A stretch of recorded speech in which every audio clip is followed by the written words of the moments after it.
Students previous class रे आमे चतुर्थ परिच्छेद प्रेडिकेबल बा विधेयता विषय डिस्कसन करते जहाँद्वारा कि से प्रीवियस क्लास रे से विषयटी आम कम्प्लीट कर सारी और आशा कर तुम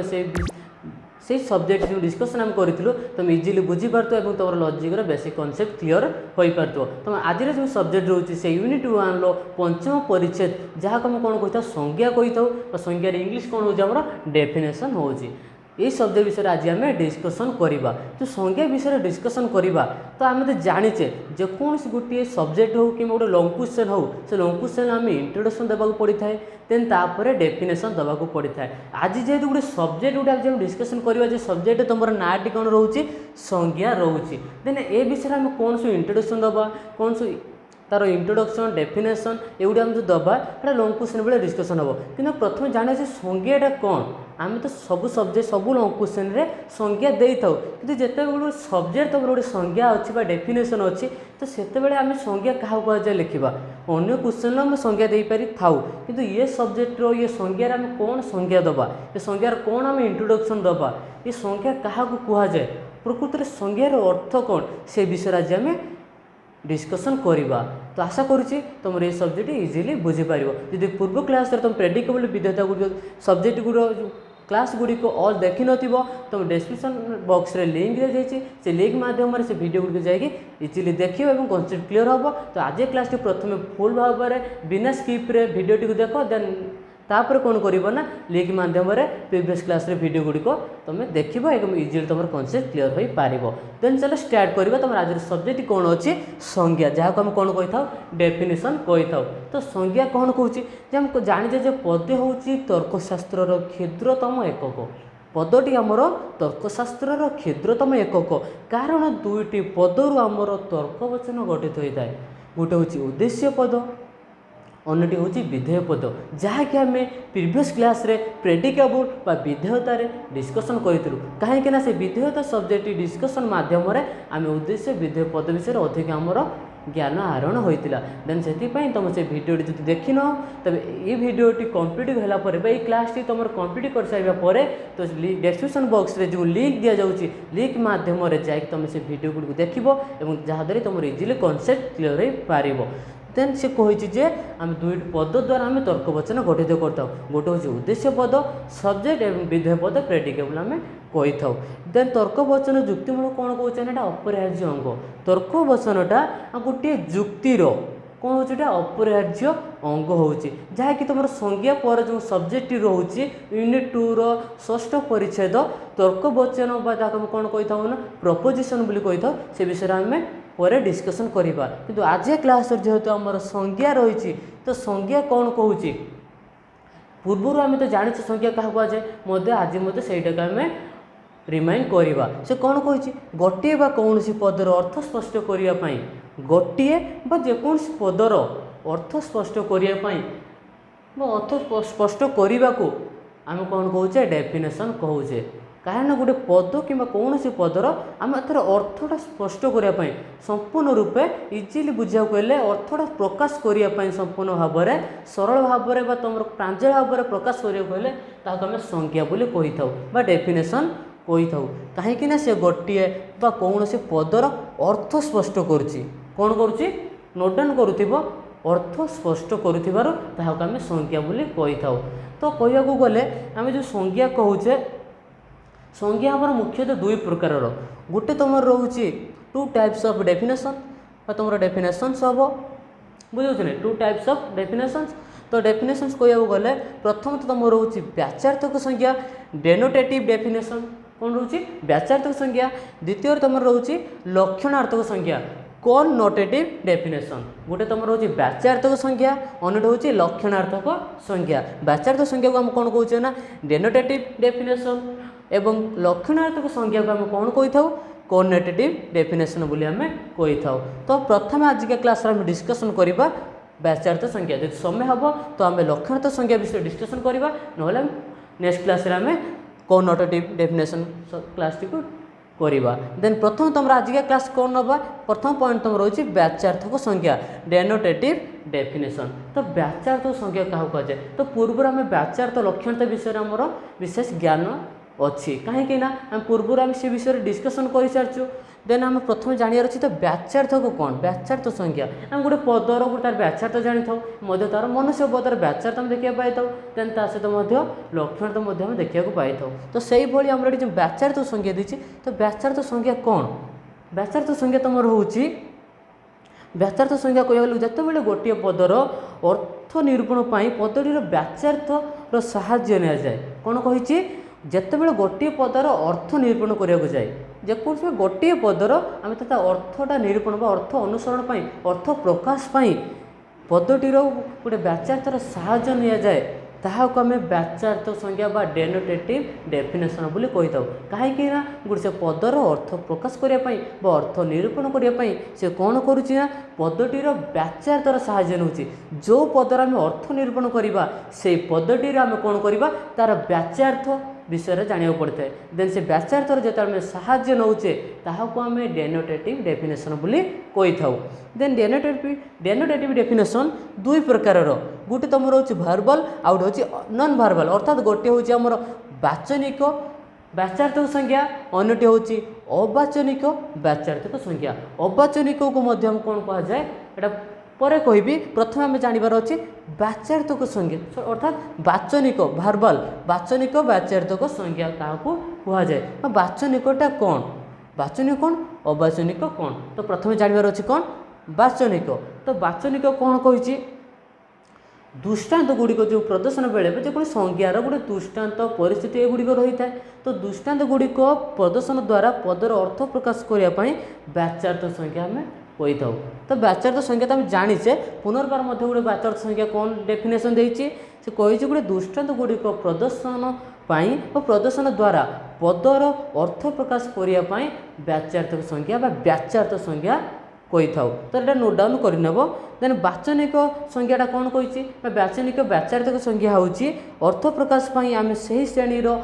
कौन कौन अंतर्गत आम कौन करवा व्यक्ति विशेष नाम उच्चारण कर वाचनिकर संज्ञा से किसी डेफिनेशन ना व्याचार्थ संज्ञार डेफिनेशन अच्छी देन ये तार गोटे पॉइंट जेटा अच्छे वाचनिक व्याचार्थक संज्ञा भर्बल जेटा आम कही था से कौन कही वाचनिक व्याचार्थक संज्ञाटी गोटे अर्थ प्रकाश से कौन कर आम से श्रेणीर अंतर्गत विशेष व्यक्ति विशेष नाम उच्चारण करने को पड़ी था से उच्चारण करने द्वारा कौन होता है नाम उच्चारण कर वाचनिक बोली आम कही था जो नामटी आम व्यक्ति विशेष आम जो नाम उच्चारण करुचे ताद्वारा आम कौन कह भर्बल बोली कह जेहेतु से नाम उच्चारण करुँच देन तापर से कौन कही उदाहरण मध्यम बुझीपर पर एग्जाम्पल से कौन कही मनुष्य पदर अर्थबोध गोटे मनुष्य पद ने तार जो अर्थ प्रकाश कौन करा पड़ो आमको पदर व्याचार्थ अर्थात आम गोटे एग्जाम्पल मनुष्य पदर राम सीता गीता टुटू विलियम लीना इत्यादि फारिस्टल प्लाटो युधिष्ठिर ये आम नामकरण नौचे ये नाम उच्चारण कर व्याचार्थ संज्ञा आम प्रदान करने को पड़ी था कहीं आम जेहेतु कही आम गोटे कौन कर से श्रेणीर अंतर्गत व्यक्ति विशेष नाम उच्चारण कने आम भर्बल को देखा मिल देन तापर कौन कर व्यक्ति विशेष मनुष्य पद ने मनुष्य पद लिटास लीना सीता गीता रीता ये आम विभिन्न प्रकार आमर नाम मनुष्य मानकर रही है देन ये नाम ने नाम प्रकार यही प्रकार संज्ञा कौन निर्दिष्ट नीति नियमर कौन करना से बसवती नुहे यही नियमर संज्ञाटा कौन सी नीति नियम उपर पर्यवेसित नुहे तेन तेणु अर्थ प्रकाश यार एक स्वाभाविक और सहज साध्य प्रणाली होता है ये जो अर्थ प्रकाश करछि एटा गोटे स्वाभाविक होता है और सहज साध्य होता है किंतु से क्या डिपेंडेबल नुहे बुझे कि ना देन किंतु ये प्रकार प्रणाली में असुविधा आमर कौन रही है ये तुम जाने गोटे एग्जाम्पल ने मनुष्य पद ने देन तापर से मनुष्य पदर एग्जाम्पल गुड़िक ने देन सी कौन कला कौन सी नीति नियम उपर सी बसवती नुहे पर्यवेसित नुहे किंतु तार ये असुविधा कौन रोचे संपूर्ण व्याचार्थ सब बेले संभव नुहे ए पद बेले कौन संपूर्ण व्याचार्थ प्रदान सब बेले यहाँ संभव हो न था मनुष्य पदर व्याचार्थ संख्या देवाक जाए आम कौन करा पड़ी था तो मनुष्यकर नाम उच्चारण करने संभव नुहे कारण सेपरी स्थल पदटीर कौन होना उपजाति मान रही जाति रही है देन ता सहित उपजाति रही है देन उपजाति गुड़िक आम कौन करा पड़ी अर्थ प्रकाश करने को पड़ी था उपजाति मानकर अर्थ प्रकाश करा जाए कि उदाहरण स्वरूप साप पदर आम मनुष्य पद नौले आम जो साप पदटी नवा साप पदर व्याचार्थक देवाक हेले कौन करा पड़ो आम नाग साप अजगर साप चित्ती साप ये कह जाए धूमना साप ये विभिन्न प्रकार सापर नाम रही है आम साप पद नहींचे ना देन से कौन रोचे तो ये आम जो इत्यादि गुड़िक नौचे अर्थात जाति सहित उपजाति रोचे देन यही पद गुड़िक साप पदर अंतर्गत व्यक्ति विशेषक नाम नुहे आम मनुष्य पद धरले मनुष्य पद कौ मान जाऊँगी राम सीता गीता लिटू आरिस्टोटल प्लाटो एगुड़िक मनुष्य पदर जाऊला किंतु आम जिते गोटे उपजाति को नवाक जाऊे अर्थात गोटे साप पद नौचे तो साप पदर व्याचार्थ देखा हेले आम नाग साप अजगर साप धमना साप ये चित्ती साप यही विभिन्न प्रकार सापर नाम नौचे यही पद गुड़िक साप पदर अंतर्गत व्यक्ति विशेषक नाम नुहे कहीं साप धरले सब प्रकार साप को सी दर्शाइब साप से जेकोसी साप होना कहीं साप माने विभिन्न ऑल साप को ऑल स्नेक को दर्शाई थाए तेणु एगुड़िक साप पदर उपजाति अर्थात नाग साप अजगर साप चित्ती साप यही विभिन्न प्रकार साप गुड़िक होती साप पदर उपजाति देन से कही आम संपूर्ण व्याचार्थ सब बेले प्रदान करी होई न थाए से तार उपजाति को प्रकाश करा पड़ी था जहाद्वारा कि से कौन रोचे ना गोटे साप पदर उपजाति रोचे कि नाग साप एवं अजगर साप ये विभिन्न प्रकार साप रोचे तो यह थिला आमर कौन वाचनिक कौन रोचे भारबल गोटे व्यक्ति विशेषक नाम आमको प्रकाश करने को पड़ी था से नामवाचक जिते व्यवहार करवा से आम वाचनिक व्याचार्थ संज्ञा देखा पाई था देन नेक्स्ट पॉइंट कौन कही तुम ये रही पॉइंट टी अवाचनिक नॉन भारबल वाचनिक संज्ञा अर्थात आमर कौन कही नॉन भारबल डोनेटेटिव डेफिनेशन नॉन भारबल डोनेटेटिव डेफिनेशन जेटा तुम कौन कही था अवाचनिक व्याचार्थ संज्ञा यार गोटे अन्य नाम अच्छी ताकू कौन कह जाए निर्देशना संज्ञा बोली कह जाए यह आमर अवाचनिक संज्ञा को कौन कह जाए निर्देशना संज्ञा बोली कह जाए जेहेतु ऑस्टेंसिव डेफिनेशन यार नाम कह जाए कौन कह जाए ऑस्टेंसिव डेफिनेशन तो यहाँ कौन कही अवाचनिक निर्देशना निर्देश मान तो बुझीपार तो कौ क्षेत्र में निर्देश दि जाए निर्देश विभिन्न प्रकार रही है बुझे कि ना दे निर्देशना संख्या कौन है बुझा पड़ो देन कौन सी पदर अर्थबोध करने आम जो कौन सी पदर अर्थबोध करने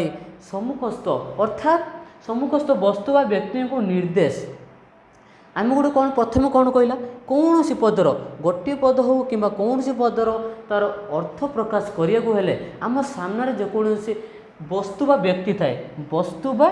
व्यक्ति रही था जो निर्देश दे था निर्देश करने को निर्देशना संज्ञा कह जाए जैसे ऑस्टेंसिव डेफिनेशन कह जाए कहीं गोटे कौन पदर अर्थटा आम प्रकाश करने को जाऊे से अर्थ प्रकाश करने मुमेंट आम कौन कर सम्मुखस्थ आम सामने थी वस्तु बा व्यक्ति को आम जो निर्देश दे था आम निर्देशना संज्ञा बोली कही था यह यार संज्ञा देन तार क्या कहुए कहवाक गले सापर अर्थ जो बुझा गोटे साप पद ना साप पदर अर्थ बुझापी सम्मुखस्थ गोटे साप को अंगुली निर्देश कर आम देखार अर्थ प्रकाश कर गोटे साप अच्छी ये साप बोले आम कौन करवा अंगुली मध्यम आम कौन कर स्पर्श तो करें जेहेतु साप आमको दर्शन करे दर्शन कर कौन करवा ना अंगुली निर्देश कर आम देखई था यह हूँ साप बोली किंतु यही प्रकार संज्ञार आम भाषार व्यवहार कर किंबा न करे किंतु आम जानवा पारे शिशु आम गोटे शिशुटी को आम जो कहवा यहाँ हूँ आम नाक बोली केमती शिशुटी को देखा शिशु जानी कि नाक यहाँ पार्टी कि कान केमती शिशुटी जानव तो ये कौन करा पड़ो शिशुटी आम नाक कौन जो जानवा गले जो आम पचारे नाक कौन तेज आम कौन हो आम तो हाथ मारी देखे था यह हूँ आम नाक यह हूँ आम आखि देन तापर शिशुटी आम जाना पाई था यह हूँ आम नाक बोली यहाँ आम आखि बोली जाना पाई था ये आम कौन कहना ना यह आम निर्देशना अवाचनिक व्याचार्थ संज्ञा बोली आम कही था कहीं गोटे शिशुटी को आम जो नाक बोली आम दर्शाऊे स्पर्श करवा हाथ मारी जनाऊे यह हूँ नाक बोली यह आम निर्देशना संज्ञा कहीपर अवाचनिक व्याचार्थिक संज्ञा व्याचार्थ संज्ञा आम कहीपर तो किंतु अवाचन संज्ञार कि गुरुत्व रही निर्देश संज्ञा अत्यंत मौलिक तथा अपरिहार्य धरणर संज्ञा रही है ये जो निर्देश आम दौचे ସେଠି କେଉଁ ପ୍ରକାର ରହୁଛି ଅତ୍ୟନ୍ତ ମୌଳିକ ରହୁଛି ବା ଆମର ଅପରିହାର୍ଯ୍ୟ ଧରଣର ସଂଜ୍ଞା ମଧ୍ୟ ରହୁଛି। କାରଣ ପ୍ରତ୍ୟେକ ବ୍ୟକ୍ତି ଭାଷା ଶିଖିବା ପାଇଁ ବା ପଦର ଅର୍ଥ ବୁଝିବା ପାଇଁ ଆମେ ପ୍ରଥମେ ଉପାୟ ଆମେ ଗ୍ରହଣ କରିଥାଉ, ଯେକୌଣସି ପ୍ରକାର ଉପାୟ ଆମେ ନେଇଥାଉ ଏବଂ ପ୍ରତ୍ୟେକ ଶିଶୁ ପ୍ରଥମେ ଉପାୟରେ ହିଁ भाषा शिखे, प्रथम उपाय से भाषा शिखि नहीं था। शिशुटी को आम मनुष्य पदर अर्थ बुझापी आम कौन करवा गोटे मनुष्य को शिशु सामना को नहीं गले से मनुष्य पदर एटा मनुष्य बोली से जानीपारि थाए। सेमती तो मनुष्य कहले जानीपर गोटे मनुष्य को शिशु सामना को आनिले सम्मुखस्थ सामना को भी आनीपारे आम जानवर शिशुटी जानव ये हूँ मनुष्य बोली। देन तापर कौन कही तो से भाई एक मनुष्य एक विचारशील प्राणी कहवा निरर्थक। जब आम गोटे शिशु सामने कहवा मनुष्य एक विचारशील प्राणी मनुष्य मरणशील प्राणी एभली कहनी शिशुटीए बुझीपारे तो आम कहवाटा निरर्थक होता है। तो से क्षेत्र में गोटे मनुष्य को शिशु सामना को आणिक दर्शाइले यह हूँ मनुष्य बोली शिशुटीए इजिली बुझीपारि थाए। देन तापर कारण शिशु से किसी बुझीपारि न था जेहेतु आम मनुष्य गोटे विचारशील प्राणी कही था। देन ये कौन करवा एपटे संज्ञा आमर उपाय हो न था। देन आम कौन करा पड़ो गोटे शिशुटी को मनुष्य को जानवा हेल्ले मनुष्य को शिशु सामना को आनिले जाकि शिशुटी जानीपारि थाए। देन से भाई कह गले आम जब कहवा बाघ किए आम शिशु को जदि से बाघ किए पचारे आम जब कहवा बाघ हूँ जे गोटे गोटे दर्शे पार कि बाघटे मनुष्य को मारुता भाव ये हूँ मनुष्य खिया बाघ बाघ हूँ कौन मनुष्य खिया बाघ। देन गोटे आम शिशु को दर्शाई पारिबा कि देखई पारिबा कि गोटे बाघटी केमती मनुष्य को मारी खाई पारुछि से गोटे दर्शाई पारिबानी से ए क्षेत्र में यह पॉसिबल हो न था। कि गोटे मनुष्य गोटे देखा गले शिशु सम्मुखस्थ सामना को आनिले देन आम मनुष्य बोली शिशु चिन्ह पारि थाए। किंतु गोटे मनुष्य खिया बाघ जब आम शिशु जो पचारे देन हेटा आम ताको दर्शाई पारिबानी कि देखाई पारिबा नाही यह पॉसिबल हो न था। देन ए गुडी हमर कोन रहउछि अवाचनिक